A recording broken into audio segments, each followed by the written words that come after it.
والصلاة والسلام على سيدنا محمد وعلى آله وصحبه أجمعين.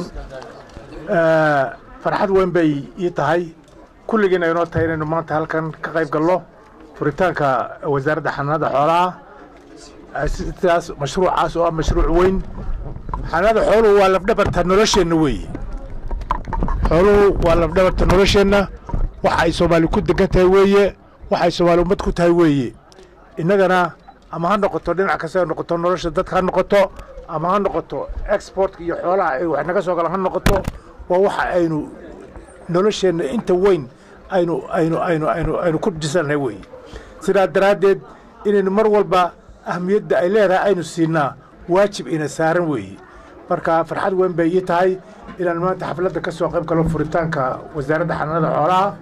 haddii aanu dowladda nahay inaanu gacan weyn ka bixinno kana siino hay-adaha ku shuqul leh horumarinta xoolaha, dhaqankooda, dhoofintooda, dhismahooda iyo horumarintoodaba inaanu gacan weyn ka geysanno ayaa waajib inagu ah, waayo waa nolosha ugu weyn ee dalkeenna dadkeenu haysanno weeye.